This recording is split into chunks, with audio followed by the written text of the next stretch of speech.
अस्सलाम वालेकुम, आदाब।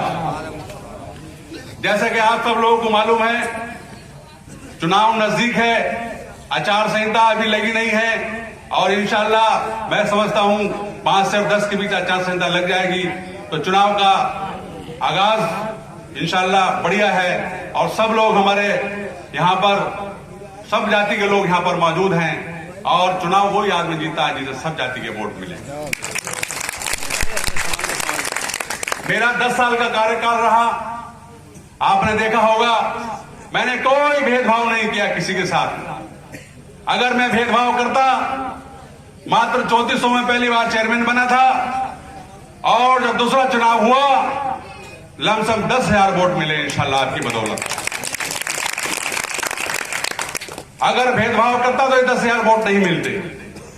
मैं किसी का बुरा नहीं चाहता, लोग मेरा बुरा चाहते हैं। कुछ मुखालफिन बहुत तरह तरह की बहुत प्लानिंग करते हैं, लेकिन इंशाल्लाह अल्लाह उनकी मेरी गैर से मदद करता है, क्योंकि हम एक फकीर आदमी, अल्लाह हमारी गैर से मदद करता है।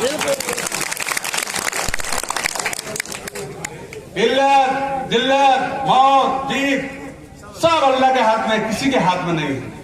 अगर मुझे इज्जत मिलेगी तो कोई ताकत नहीं जो रोक ले मुझे इज्जत से।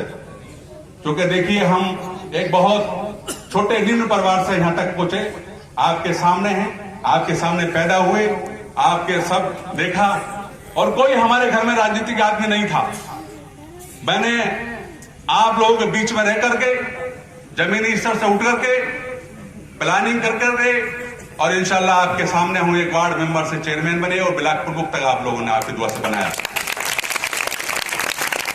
क्योंकि हम किसी का बुरा नहीं चाहते, इसलिए अल्लाह हम पे विशेष मेहरबानी करता है और यही वजह है कि 2 बार चेयरमैन बन गए और इंशाल्लाह आपका पूरे जिले में नहीं पूरे मंडल में चर्चा है कि तीसरी बार भी आप चेयरमैन बनोगे।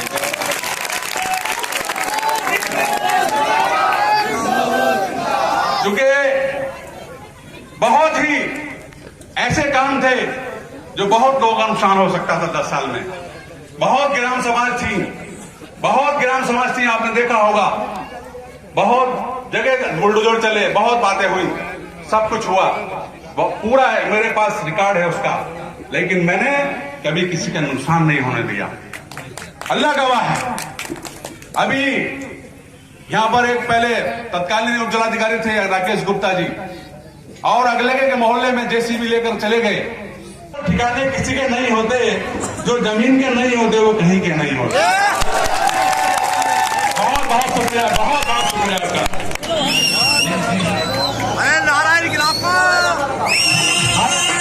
हसीन सांसद बस स्टैंड सुहास।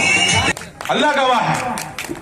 अभी यहां पर एक पहले तत्कालीन उप जिलाधिकारी थे राकेश गुप्ता जी, और अगले के मोहल्ले में जेसीबी लेकर चले गए। वहां पर कुरैशी साहिबान के हमारे 30-40 घर आ रहे थे हमारे। तो मैंने जाकर वहां पहुंचा और मैं एजेंट साहब से मेरी वार्ता हुई, यहां तक कि काफी उनसे हद्दोजहद हुई और मैंने जेसीबी वो रुकवा दी और आज 40 घर में मौजूद हैं, एक किसी का घर नहीं टूटा, आपने देखा होगा। और उनसे मेरी तकरार हुई और तकरार होने के बाद उन्होंने मेरा नुकसान भी किया, लेकिन इंशाअल्लाह अल्लाह ने चाहा, आप सब लोगों की दुआ से, अल्लाह के हुक्म से कुछ नहीं हुआ। क्योंकि दुआएं हैं, गरीबों की दुआएं हैं, आप लोगों की दुआएं हैं, इसलिए बिल्कुल एकजुट होकर के किसी के दबाव में नहीं आना है, बेकाबे में नहीं आना है। अभी आपको विस्तार पूर्वक सब ने बताया, आपको हमारे सभी लोगों ने आपको विस्तार पूर्वक बताया, लेकिन इंशाअल्लाह ये सब बताते हैं, ये सब हर बिरादरी के लोग हैं और हर कोने के हर जगह के लोग हैं इंशाअल्लाह। हर भाई हैं, हर जगह के लोग नहीं बोलो। तो इसलिए सब लोग, मैं समझता हूं कि जो नारा दिया है हमारे हमदर्दों ने 12,000 का, उससे 12,000 के पार ही होंगे इंशाअल्लाह। अब लोग कहते हैं साहब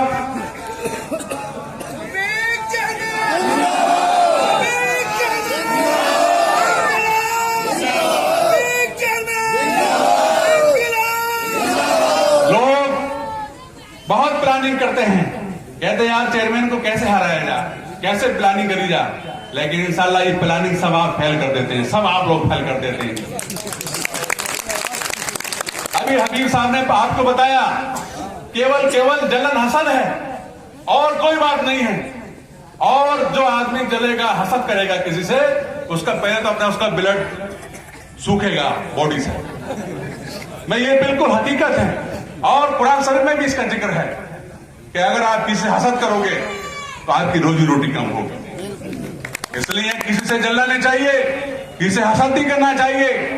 एक लकीर आगे खींचो, जो आप आगे बढ़ रहा है उससे और एक लकीर आगे खींचो, आप उससे आगे बढ़ने का प्रयास करो। लेकिन जलन हसद करने से कोई फर्क नहीं पड़ेगा और अपना खून खुशक होगा। और इंशाल्लाह मुझे तो अल्लाह दे ही रहा, छप्पर फाड़ गया, क्योंकि मैंने किसी का बुरा नहीं करा।